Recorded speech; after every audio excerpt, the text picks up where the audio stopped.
Não pode haver poesia, música ou oratória dignas de nota sem a presença de harmonia.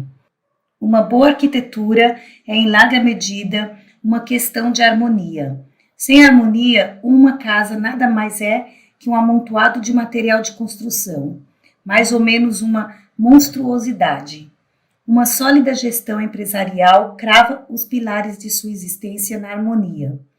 Toda pessoa bem vestida é uma prova viva e um exemplo ambulante de harmonia. Com todas essas ilustrações do importante papel da harmonia nas relações cotidianas do mundo, ou melhor, no funcionamento do universo inteiro, como poderia uma pessoa inteligente deixar a harmonia de fora do objetivo definido de vida? Não há como ter objetivo definido quando se omite a harmonia como alicerce. O corpo humano é uma organização complexa de órgãos, glândulas, vasos sanguíneos, nervos, células cerebrais, músculos e etc.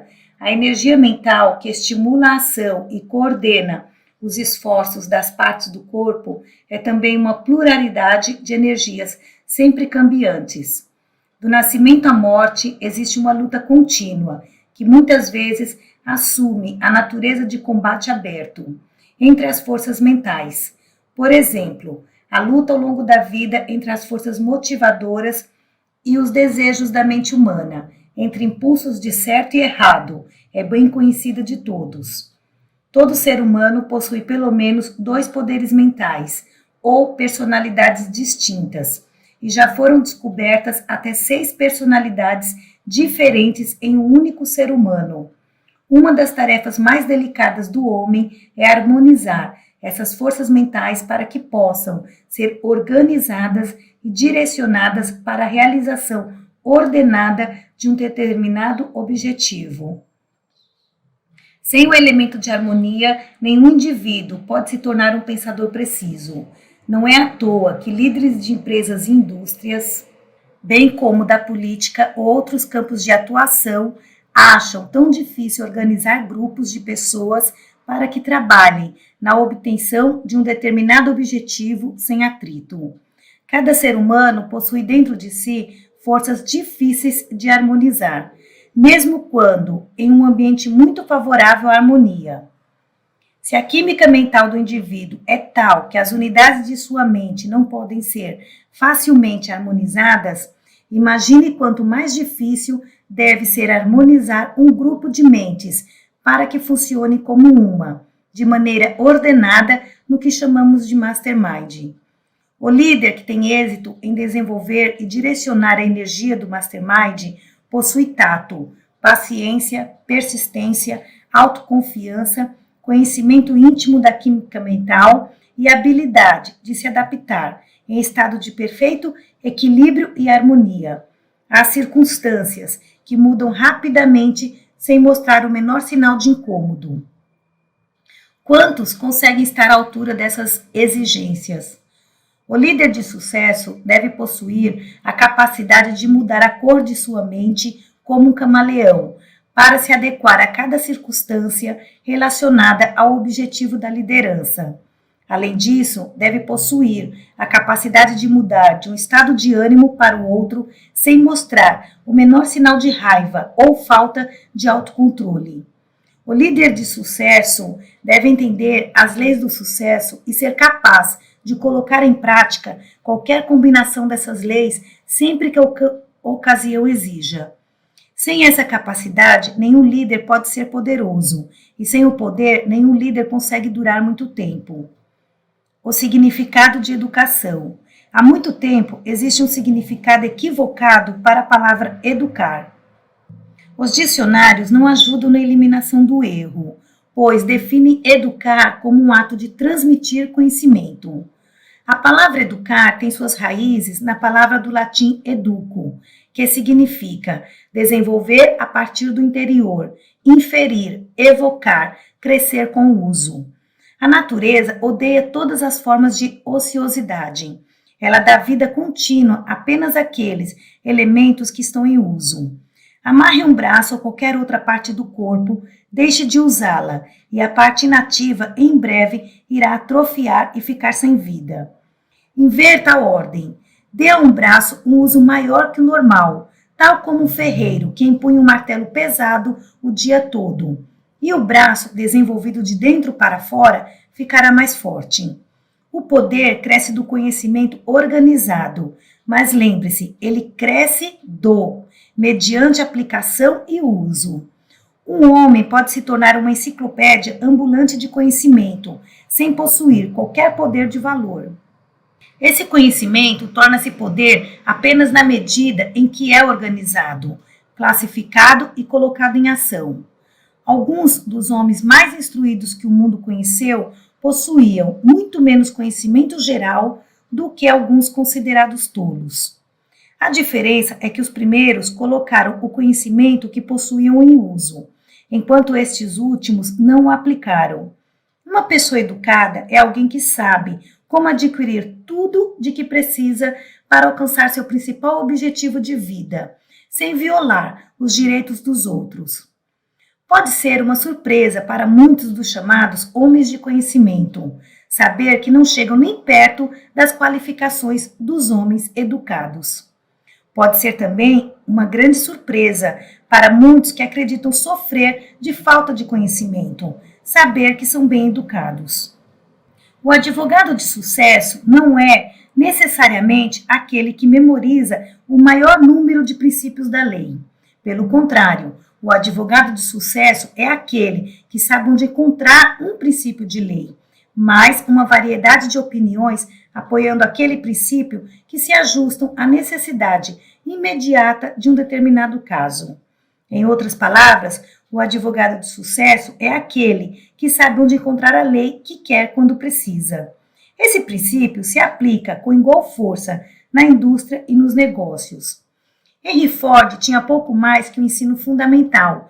Mesmo assim, foi um dos homens mais educados do mundo, pois adquiriu tamanha capacidade de combinar leis naturais e econômicas, sem falar da mente dos homens que têm o poder de conseguir qualquer coisa de natureza material que queira. Durante a Primeira Guerra Mundial, Ford entrou com uma ação contra o Chicago, acusando o jornal de publicar as declarações caluniosas a seu respeito. Uma delas de que Ford era ignorante, um pacifista ignorante. Quando o caso foi ao julgamento, os advogados do tribune encarregaram-se de provar, usando o próprio Ford, que a afirmação era verdadeira, que ele era ignorante e, com esse objetivo em vista, interrogaram-no sobre todos os tipos de assunto. Uma das perguntas foi: quantos soldados os britânicos enviaram para subjugar a rebelião nas colônias em 1776? Com um sorriso seco no rosto, Ford respondeu em tom indiferente: não sei exatamente quantos, mas ouvi dizer que muitos mais do que os que voltaram. Uma alta risada tomou conta do tribunal, do júri, dos espectadores e até mesmo do advogado, frustrado que fez a pergunta. Essa linha de interrogatório continuou por 1 hora ou mais e Ford permaneceu perfeitamente calmo. Permitiu que os advogados sabichões brincassem com ele até se cansar. E, em resposta a uma pergunta particularmente desagradável e insultante, Ford empertigou-se, apontou o dedo para o advogado inquiridor e replicou: se eu realmente desejasse responder à pergunta tola que você acaba de fazer, ou qualquer uma das que andou fazendo, deixe-me lembrá-lo de que tenho uma fileira de botões na minha mesa. E apertando o botão correto, poderia chamar homens que saberiam me dar a resposta correta para todas as perguntas que você fez e para muitas que você não tem inteligência sequer para fazer ou responder. Agora, poderia fazer a gentileza de me dizer por que eu deveria me dar o trabalho de encher a cabeça com um monte de detalhes inúteis, a fim de responder toda pergunta tola que qualquer um possa fazer, quando tenho homens aptos ao meu redor que podem me fornecer todos os fatos que quero quando os chamo?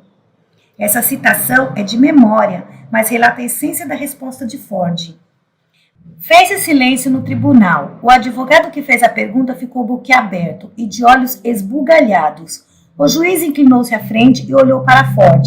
Muitos jurados acordaram e olharam em redor como se tivessem ouvido uma explosão, que realmente tinha ouvido. Um pastor proeminente que estava na corte disse mais tarde que a cena o fez pensar no que deve ter acontecido quando Jesus Cristo estava em julgamento diante de Pôncio Pilatos, logo após ter dado a famosa resposta à pergunta de Pilatos: o que é verdade? Como se diz, a resposta de Ford derrubou o questionador. Até aquele momento, o advogado vinha se divertindo bastante, às custas de Ford, por habilidosamente exibir uma amostra de conhecimentos gerais e compará-la com o que a deduzia ser a ignorância de Ford a respeito de muitos eventos e assuntos. Mas a resposta estragou a diversão do advogado. Também provou mais uma vez, para todos que tenham inteligência para aceitar a prova, que a verdadeira educação significa desenvolvimento mental e não apenas coleta e classificação de conhecimento. Ford não poderia, com toda a probabilidade, citar os nomes de todas as capitais estaduais dos Estados Unidos, mas podia e de fato reuniu o capital com que fez girar muitas rodas em cada estado da União. Educação, não esqueçamos disso, consiste no poder de conseguir tudo o que se precisa, quando se precisa, sem violar os direitos dos outros homens.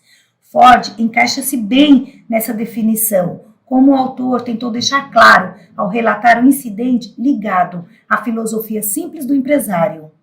Existem muitos homens de conhecimento que poderiam facilmente enredar Ford, teoricamente, em um labirinto de perguntas que ele pessoalmente não saberia responder.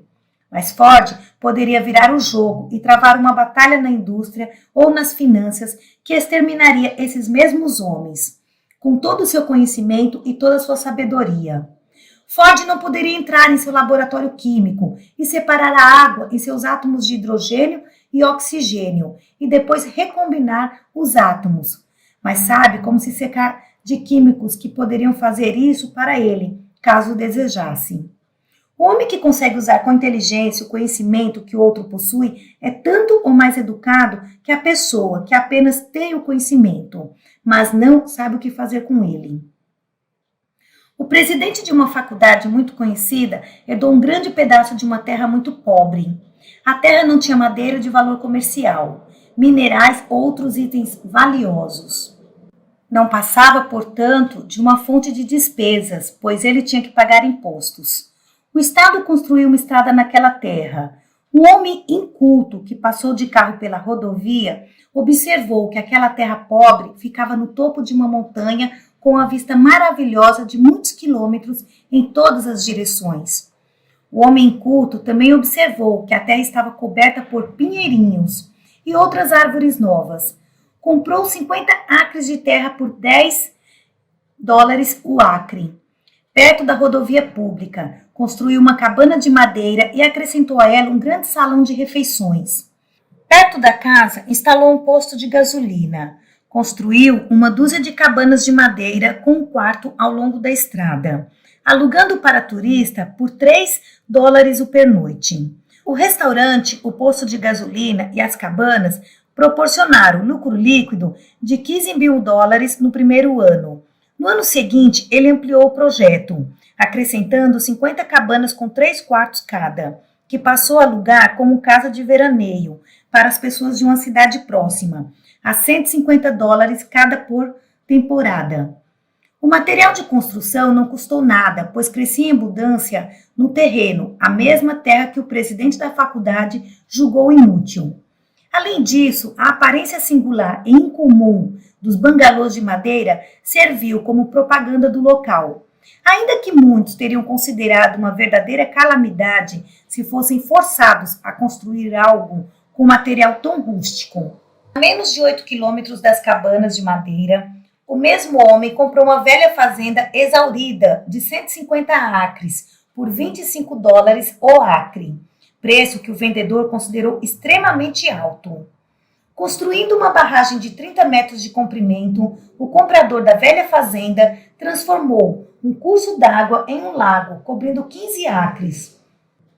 Colocou peixes e então vendeu lotes da fazenda para pessoas que desejassem construir residências de veraneio próximo ao lago. O lucro total dessa simples transação foi superior a $25 mil, e o tempo necessário para sua conclusão foi um verão. Ainda assim, esse homem de visão e imaginação não era educado, no sentido ortodoxo do termo. Tenhamos em mente que é por intermédio desses exemplos simples de uso do conhecimento organizado que alguém pode se tornar educado e poderoso. Ao falar sobre a transação aqui relatada, o presidente da faculdade, que vendeu os 50 acres da terra inútil por US$ 500, disse: pense bem, aquele homem que muitos de nós poderíamos chamar de ignorante, combinou sua ignorância com 50 acres de terra inútil e fez a combinação ter um rendimento anual maior do que o ganho em 5 anos empregado à chamada educação. Em cada estado norte-americano existe uma oportunidade, se não dezenas delas, de se fazer uso da ideia aqui descrita. De agora em diante, trate de estudar todo o terreno que seja semelhante ao descrito nesta lição. E pode ser que você encontre um local adequado para desenvolver um empreendimento parecido. A ideia é particularmente adequada para locais onde haja poucas praias, já que as pessoas naturalmente gostam de tais instalações. O automóvel gerou a construção de um grande sistema de rodovias públicas, por tudo nos Estados Unidos. Em praticamente todas essas rodovias existe um lugar adequado para um pequeno hotel para turistas, que pode ser transformado em uma fonte regular de dinheiro pelo homem com imaginação e autoconfiança para fazê-lo.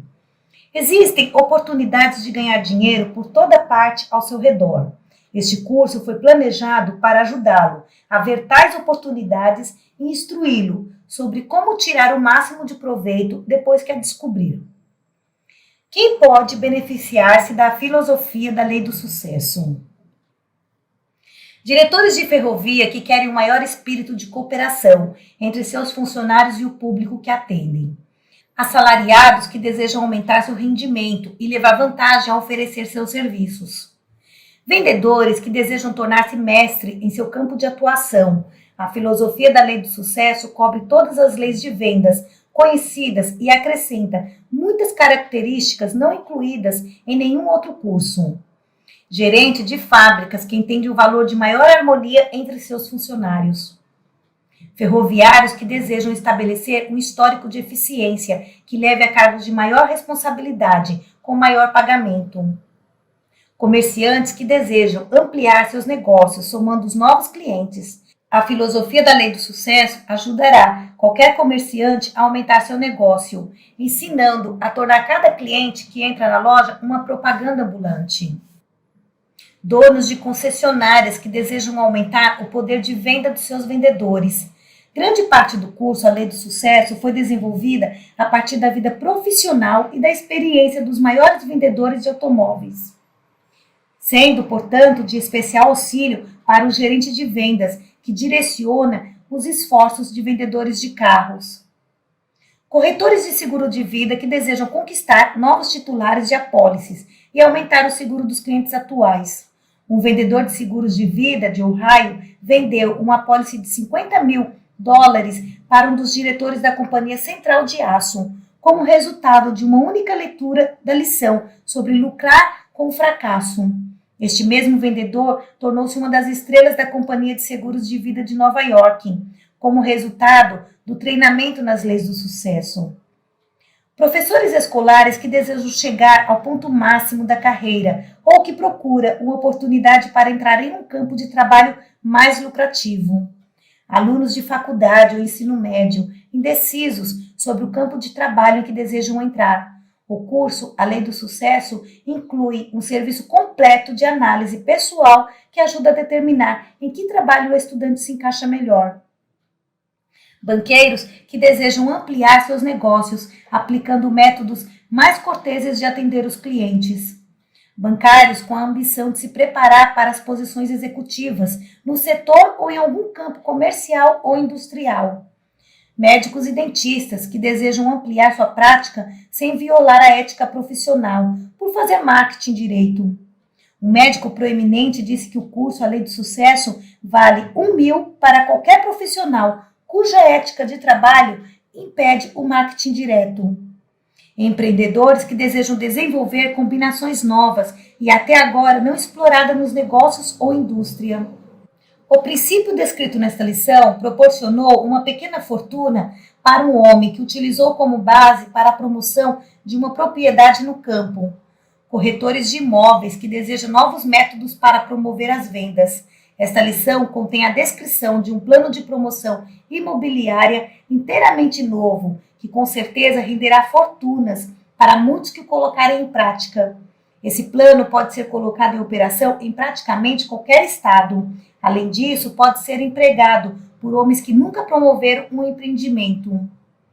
Fazendeiros que desejam descobrir novos métodos de fazer marketing de seus produtos para obter maior retorno e aqueles que possuem terras adequadas para a promoção de loteamentos sob o mesmo plano, referido ao final desta lição.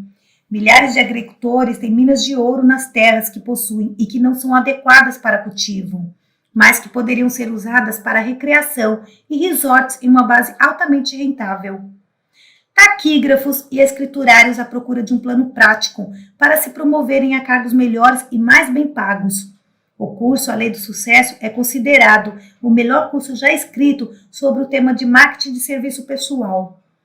Gráficos que querem maior volume de negócios e produção mais eficiente como resultado de uma melhor cooperação entre seus funcionários. Operários com a ambição de avançar para cargos mais altos em um trabalho de maior responsabilidade e, consequentemente, maior pagamento. Advogados que desejam ampliar a clientela, utilizando métodos dignos e éticos que atraiam a atenção favorável de um maior número de pessoas que necessitem de serviços legais. Executivos que desejam expandir seus negócios ou lidar com os volumes atuais com menos despesas como resultado da maior cooperação entre os funcionários. Donos de lavanderia que desejam expandir seus negócios, ensinando os empregados a atender com mais cortesia e eficiência. Corretores de seguros de vida que desejam organizações de vendas maiores e mais eficientes. Gerentes de redes de lojas que querem maior volume de negócios como resultado de um esforço de vendas individual mais eficiente. Pessoas casadas infelizes no matrimônio e mal-sucedidas pela falta de harmonia e cooperação em casa. Para todos os descritos na classificação acima, a Lei do Sucesso oferece ajuda definitiva e rápida. Resumo da lição introdutória. O objetivo deste resumo é ajudar o aluno a dominar a ideia central em torno da qual a lição foi desenvolvida.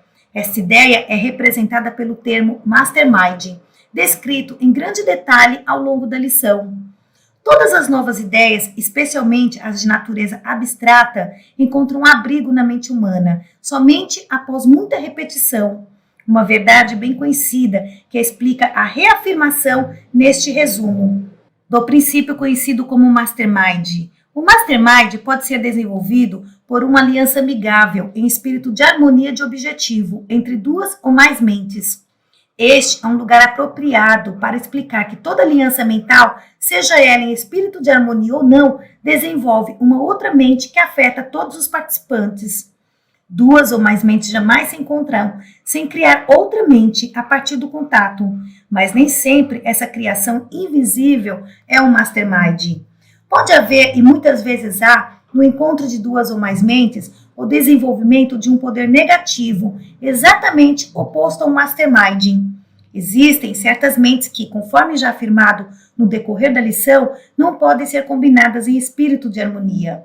Esse fato encontra analogia na química e a referência pode permitir ao aluno compreender mais claramente o princípio aqui citado.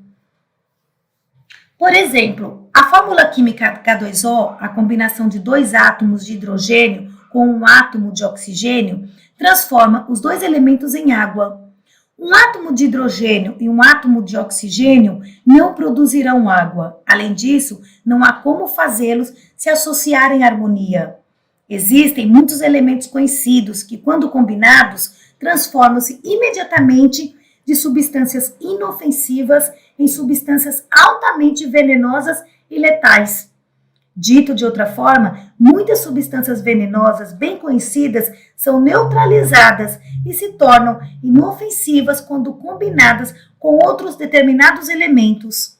Assim como a combinação de certos elementos muda sua natureza por completo, as combinações de certas mentes mudam a natureza de tais mentes. produzindo um certo grau do que é chamado de mastermind, ou oposto altamente destrutivo.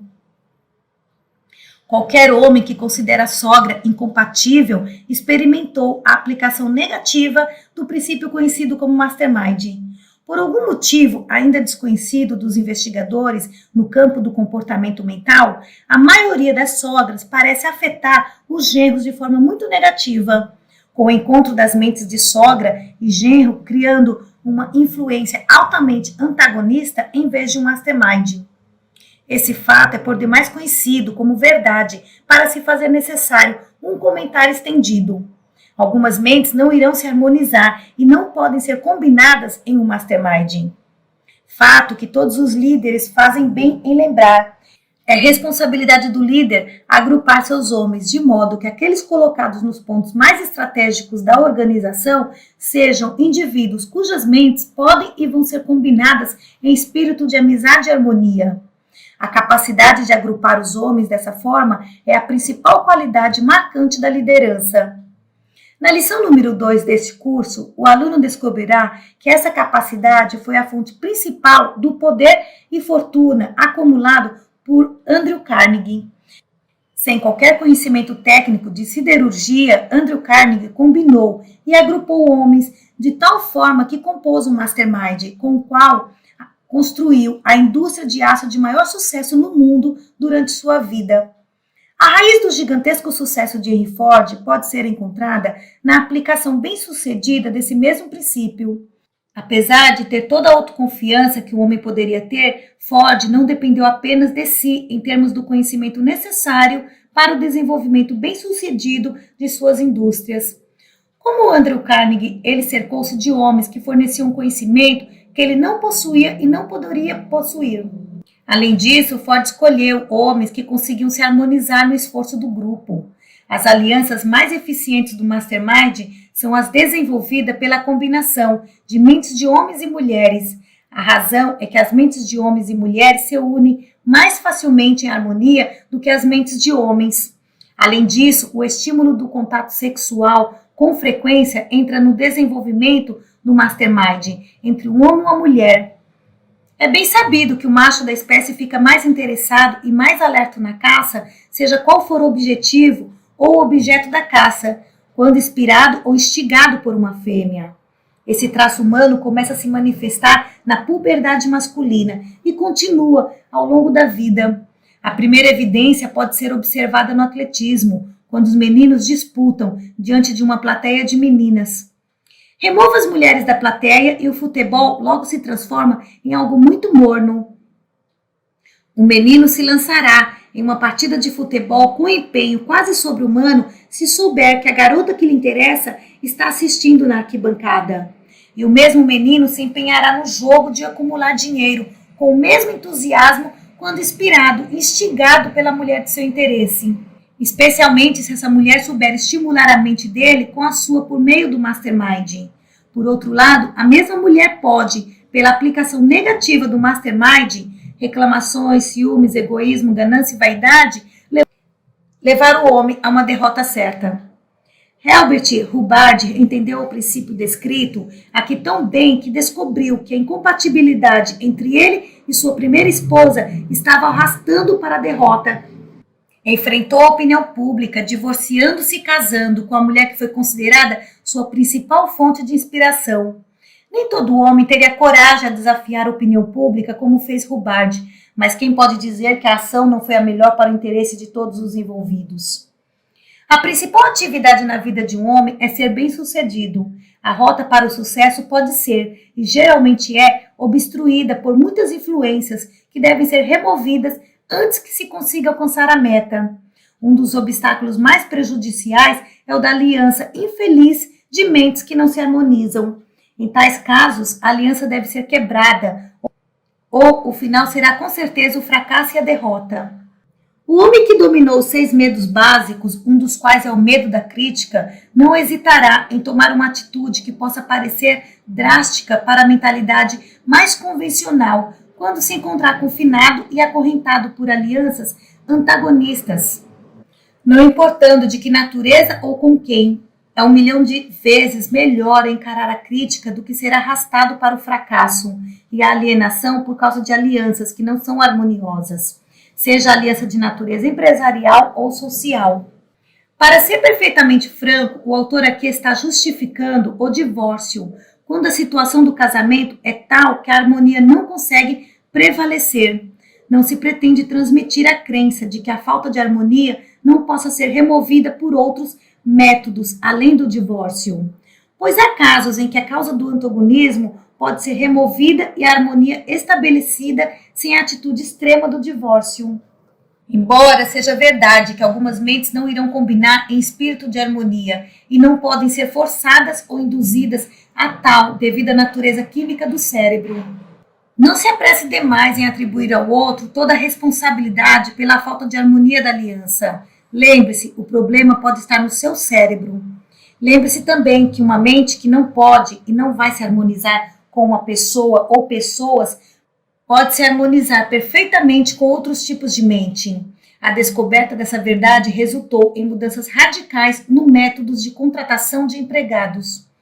Não é mais o costume dispensar um homem porque não se adapta no cargo para o qual foi originalmente contratado. O líder judicioso trata de colocar tal homem em alguma outra função, e assim, como já foi provado mais de uma vez, desajustados podem se tornar valiosos. O aluno deste curso deve ter certeza de que o princípio descrito como mastermind esteja completamente entendido antes de prosseguir nas lições restantes. Isto porque praticamente o curso inteiro está intimamente relacionado a essa lei do funcionamento mental. Se você não tem certeza de que entendeu a lei, analise o histórico de qualquer homem que tenha acumulado uma grande fortuna e vai descobrir que ele empregou o princípio do mastermind, de modo consciente ou não. O tempo que você passar pensando no mastermind e refletindo sobre o tema jamais será um desperdício, porque quando dominar essa lei e tiver aprendido a aplicá-la, um novo mundo de oportunidades se abrirá para você. Esta lição introdutória, embora realmente não pretenda ser uma lição separada do curso, a Lei do Sucesso contém material suficiente para permitir ao aluno capacitado tornar-se um mestre em vendas. Qualquer organização de vendas pode fazer uso eficaz do Mastermind, agrupando 2 ou mais vendedores que irão se aliar em um espírito de cooperação amigável e aplicar a lei conforme sugerido nesta lição. O revendedor de uma marca de automóveis conhecida agrupou seus 12 vendedores em 6 duplas com o objetivo de aplicar o Mastermind. Como resultado, todos os vendedores estabeleceram novos recordes de vendas. A mesma firma criou o que chama de Clube 1 por semana, referindo-se ao fato de que cada integrante venda, em média, 1 carro por semana. O resultado desse esforço foi uma surpresa para todos. Cada membro do clube recebeu uma lista de 100 potenciais compradores de automóveis. Cada vendedor enviava um cartão por semana para cada um dos 100 possíveis compradores de sua lista e telefonava para pelo menos 10 deles a cada dia. Os cartões descreviam uma única das vantagens do automóvel que o vendedor estava oferecendo e solicitava uma entrevista. As entrevistas aumentaram rapidamente, assim como as vendas. O revendedor ofereceu aos vendedores um bônus extra em dinheiro para quem conquistasse o direito de entrar para o clube 1 por semana, vendendo em média 1 carro por semana. O plano injetou nova vitalidade na concessionária. Além disso, os resultados mostraram um aumento recorde nas vendas semanais de cada vendedor. Um plano semelhante pode ser adotado muito eficazmente por empresas de seguro de vida. Qualquer agente pode facilmente dobrar ou até triplicar o volume de negócios com o mesmo número de vendedores mediante a utilização desse plano. Praticamente não seriam necessárias qualquer mudanças no método. O clube poderia ser chamado de clube 1 apólice por semana, ou seja, cada membro teria que vender pelo menos 1 apólice de valor mínimo combinado por semana. O aluno deste curso que tiver dominado a lição 2 e entender como aplicar o fundamento, objetivo principal definido, será capaz de fazer uso muito mais efetivo do plano aqui descrito. Não se sugere, nem se pretende que qualquer aluno aplique os princípios desta lição introdutória até ter dominado pelo menos as próximas 5 lições do curso A Lei do Sucesso. O objetivo desta lição introdutória é apresentar alguns dos princípios em que este curso é baseado. Esses princípios são descritos com mais precisão e o aluno é ensinado de maneira exata como aplicá-los nas lições subsequentes. Os vendedores da concessionária de automóveis, citada neste resumo, reúnem-se no almoço uma vez por semana. 1h30 é dedicada ao almoço e às discussões sobre maneiras de aplicar os princípios desse curso. Isso dá a cada homem uma oportunidade de lucrar com as ideias de todos os membros da organização. São montadas 2 mesas para o almoço. Em uma mesa, sentam-se os que conquistaram o direito de entrar para o clube 1 por semana. Na outra, servida com pratos de latão em vez de porcelana, os que não têm o direito de entrar para o clube. Desnecessário dizer que isso é objeto de repreensão bem-humorada dos membros mais afortunados, sentados na outra mesa. É possível uma variedade quase interminável de adaptações desse plano no setor de vendas de automóveis e em outros campos de vendas. A justificativa para seu uso é que ele vale a pena. Vale a pena não só para o líder ou gerente da organização, mas para todos os membros da força de vendas. Esse plano foi brevemente descrito com o objetivo de mostrar ao aluno como fazer a aplicação prática dos princípios delineados neste curso. O teste final de qualquer teoria, regra ou princípio é se funciona de verdade. A lei do Mastermind provou-se sólida, pois funciona. Se entende essa lei, você está pronto para proceder para a lição número 2, na qual será iniciado em maior profundidade na aplicação dos princípios descritos nesta lição introdutória. Os 10 homens analisados na tabela acima são bem conhecidos no mundo todo. 8 deles são conhecidos por serem bem-sucedidos, enquanto os 2 são considerados fracassados. Os fracassados são Jesse James e Napoleão Bonaparte. Eles foram analisados para comparação. Observe com cuidado onde esses homens ganharam nota 0 e você verá onde eles falharam. Uma nota 0 em qualquer uma das 15 leis do sucesso é suficiente para causar fracasso, mesmo que as outras notas sejam altas. Observe que todos os homens bem-sucedidos tiveram nota 100 no objetivo principal definido. Esse é um pré-requisito para o sucesso em todos os casos, sem exceção.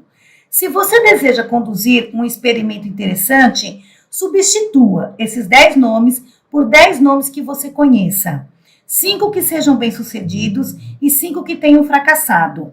E dê notas para cada um deles. Quando terminar, dê nota a si mesmo. Tome cuidado para realmente ver quais são suas fraquezas. Seus 6 inimigos mais perigosos. Os 6 espectros são: medo da pobreza, medo da morte, medo do problema de saúde, medo da perda do amor, medo da velhice e medo da crítica. Toda pessoa neste mundo tem medo de alguma coisa. A maioria dos medos é herdada. Neste ensaio, você pode estudar os 6 medos básicos que causam maiores danos. Seus medos devem ser dominados antes de que você possa vencer em qualquer empreendimento na vida. Descubra quantos desses 6 medos estão lhe incomodando. Mas, o mais importante que isso, determine também como dominar esses medos. Na imagem acima, você tem a oportunidade de estudar seus 6 maiores inimigos. Esses inimigos não são bonitos. O artista que desenhou a figura não retratou os 6 personagens tão feios quanto realmente são. Se tivesse, ninguém acreditaria. Enquanto lê sobre esses personagens, analise-se e descubra qual deles causa o maior dano em você. O objetivo desse ensaio é ajudar os leitores do curso a jogar fora esses inimigos mortais. Observe que os 6 personagens estão às suas costas, onde você, convenientemente, não consegue vê-los. Todo ser humano nesse mundo está acorrentado até certo ponto, a um ou mais desses medos invisíveis. O primeiro passo para liquidar esses inimigos é descobrir onde e como foram adquiridos. Eles têm controle sobre você por meio de duas formas de hereditariedade. Uma é conhecida como hereditariedade física, a qual Darwin dedicou muito estudo. A outra é conhecida como hereditariedade social, pelo qual os medos, superstições e crenças dos homens que viveram nas eras de ignorância passaram de geração para geração. Vamos estudar primeiro o papel que a hereditariedade física desempenha na criação dos 6 medos básicos. Começando do início, descobrimos que a natureza foi uma construtora cruel. Da menor à maior forma de vida, a natureza permitiu que os animais mais fortes fossem predadores dos mais fracos. Os peixes caçam vermes e insetos, comendo-os. As aves caçam os peixes. Formas maiores de vida animal caçam as aves. E o maior come o menor, cadeia acima até o homem. E o homem caça todas as formas de vida animal inferiores e até outros homens. Toda a história da evolução é uma cadeia ininterrupta de evidências de crueldade e destruição, do mais forte sobre o mais fraco. Não é de se admirar que as formas de vida animal mais fracas tenham aprendido a temer os mais fortes. A consciência do medo é inata em todo animal. Isso é o bastante quanto ao instinto do medo que chega a nós pela hereditariedade física. Agora, vamos examinar a hereditariedade social e descobrir que papel desempenhou em nossa Constituição. O termo hereditariedade social refere-se a tudo que nos foi ensinado, tudo que aprendemos ou coletamos pela observação e experiência com outros seres vivos. Deixe de lado, pelo menos temporariamente, qualquer preconceito e opiniões formadas e você poderá conhecer a verdade sobre seus 6 piores inimigos, começando com medo da pobreza. É preciso coragem para contar a verdade sobre a história deste inimigo da humanidade. E coragem ainda maior para ouvir a verdade. O medo da pobreza nasce do hábito do homem de se prevalecer dos outros economicamente. Os animais que têm instinto, mas não têm o poder de pensar, caçam fisicamente. O homem, com seu senso superior de intuição e sua arma mais poderosa, o pensamento, não come seu semelhante fisicamente. Tem mais prazer em comê-lo financeiramente. O homem é tão criminoso nisso que quase todos os estados e nações foram obrigados a aprovar leis, dezenas de leis, para proteger os mais fracos do mais forte. Toda lei antifraude é prova incontestável da natureza do homem de se prevalecer de seu irmão economicamente mais fraco. O segundo dos 6 medos básicos aos quais o homem está acorrentado é medo da velhice. Este medo nasce de 2 causas principais. Primeiro, do pensamento de que a velhice pode trazer consigo a pobreza. Segundo, de ensinamentos sectários, falsos e cruéis tão bem misturados com fogo e enxofre, que todo ser humano aprende a ter medo da velhice, porque significa a aproximação de outro mundo. Um mundo mais horrível que este, talvez. O terceiro dos 6 medos básicos é medo de problemas de saúde. Este medo nasce da hereditariedade física e social, do nascimento à morte. Existe uma guerra eterna dentro de cada corpo físico. A guerra entre grupo de células, um grupo de construtores amigáveis e o outro de destruidores, ou germes de doença. A semente do medo é inata no corpo físico, para começar como resultado do plano cruel da natureza de permitir que formas mais fortes de vida celular caçem as mais fracas. A hereditariedade social desempenhou seu papel por meio da falta de higiene e falta de conhecimento sobre saneamento. Além disso, pela sugestão habilmente manipulada por aqueles que lucram com problemas de saúde. O quarto dos 6 medos básicos é medo da perda do amor. Este medo enche os asilos de ciumentos doentios, porque ciúme nada mais é que uma forma de insanidade. Também enche os tribunais com casos de divórcio, provoca assassinatos e outras formas cruéis de punição.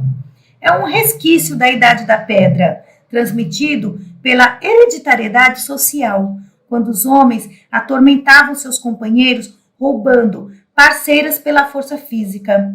O método, mas não a prática, atualmente mudou um pouco. Em vez de força física, o homem agora rouba a parceira de outro com lindas fitas coloridas, carros velozes, garrafas de uísque, pedras cintilantes e mansões majestosas. O homem está melhorando, ele agora seduz, onde antes pegava. O quinto dos 6 medos básicos é medo da crítica. É difícil de determinar quando e como exatamente o homem adquiriu esse medo, mas é certo que o tem. Não fosse esse medo, o homem não ficaria careca. A calvície decorre do uso de chapéus apertados, que cortam a circulação da raiz do cabelo. As mulheres raramente ficam carecas, porque usam chapéu folgados. Não fosse o medo da crítica, os homens deixariam de lado o chapéu e conservariam o cabelo. Os fabricantes de roupas não demoraram para capitalizar esse medo básico da humanidade. A cada estação, os estilos mudam, pois os fabricantes de roupas sabem que pouca gente tem coragem de usar um traje da estação passada, fora de sintonia com o que todo mundo está usando. Se duvida disto, você, homem, comece a andar pelas ruas com um chapéu de palha de abas estreitas do ano passado, quando o estilo deste ano pede chapéu de aba larga. Ou você, mulher, dê uma caminhada pela rua na manhã de Páscoa com o chapéu do ano passado. Observe o quanto se sente desconfortável graças ao inimigo invisível, o medo da crítica. O sexto e último dos 6 medos básicos e o mais temido de todos é chamado medo da morte.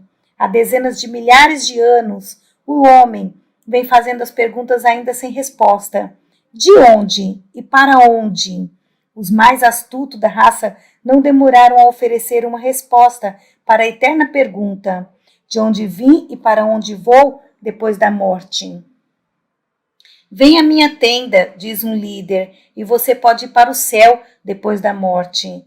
O céu foi então descrito como uma cidade maravilhosa, com ruas revestidas de ouro e cravejadas de pedras preciosas. Permaneça fora da minha tenda e você pode ir direto para o inferno. O inferno foi descrito como uma fornalha ardente, onde a pobre vítima pode sofrer a desgraça de arder para sempre no enxofre. Não é à toa que a humanidade tem medo da morte. Dê outra olhada na figura no início deste ensaio e determine, se puder, qual dos 6 medos básicos está causando maior dano a você. O inimigo descoberto é um inimigo semi-derrotado. Graças às escolas e faculdades, o homem está lentamente descobrindo esses 6 inimigos. A ferramenta mais eficaz para combatê-los é o conhecimento organizado. Ignorância e medo são irmãos gêmeos, geralmente são encontrados juntos. Não fosse a ignorância e a superstição, os 6 medos básicos desapareceriam da natureza do homem em uma geração.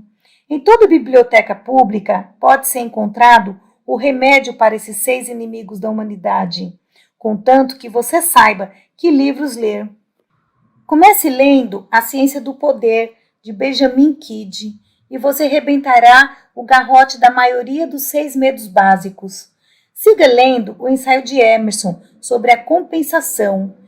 Em seguida, selecione alguns bons livros de autossugestão e se instrua sobre o princípio pelo qual suas crenças de hoje se tornam as realidades de amanhã. Mente em Construção, de James Robson, vai lhe dar um bom começo para a compreensão de sua mente. A ignorância e a superstição da idade das trevas foram transmitidas a você por hereditariedade social, mas você está vivendo em uma era moderna. Por toda parte, você pode ver evidências de que todo efeito tem uma causa natural. Comece agora a estudar os efeitos por suas causas e logo você emancipará sua mente do fardo dos 6 medos básicos. Comece estudando homens que tenham acumulado grande riqueza e descubra a causa de suas realizações. Henry Ford é um bom tema para começar.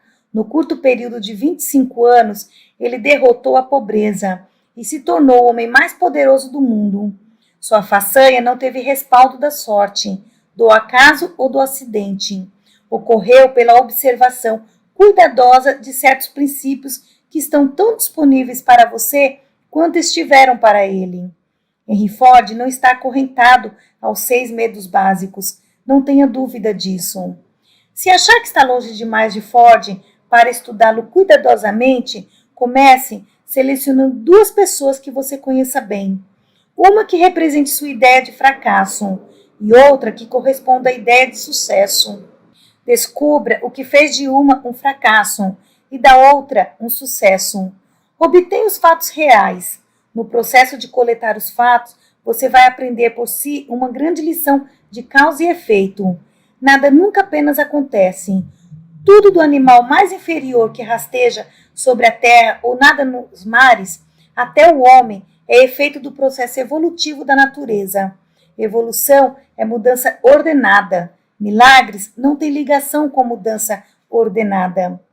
Não só as formas físicas e as cores dos animais passam por mudança lenta e ordenada de uma geração a outra. A mente do homem também passa por mudanças constantes.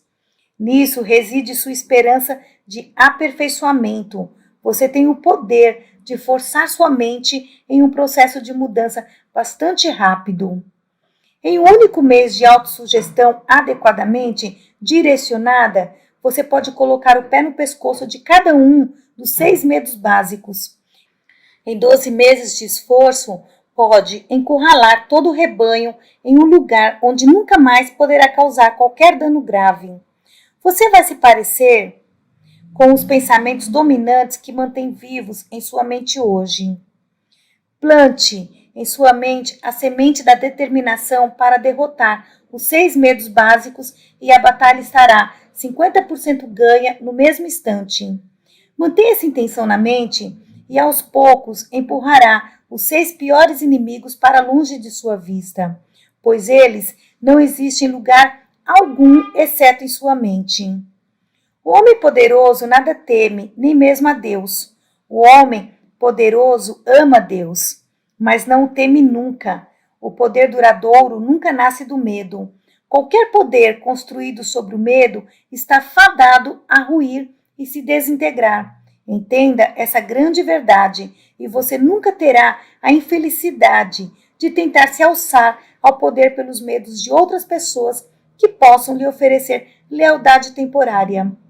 O homem é de alma e corpo, constituído para atos, de elevada determinação, nas asas da mais ousada fantasia, alçar-se incansável, destemido para transformar as dores mais lancinantes em tranquilidade e provar as alegrias que senso e espírito combinados produzem. Ou é constituído para a abjeção e a aflição, para rastejar sobre o montouro de seus medos, para encolher-se a cada ruído, para extinguir a chama do amor natural no sensualismo, para perceber como abençoada a hora em que, em seus dias indignos, a mão gélida da morte colocar seu selo, ainda temendo a cura, embora odeie a doença. Um é o homem que há de ser futuramente, o outro, o homem como o vício fez agora. A melhor roseira, no fim das contas, não é a que tem menos espinho, mas a que produz as rosas mais belas.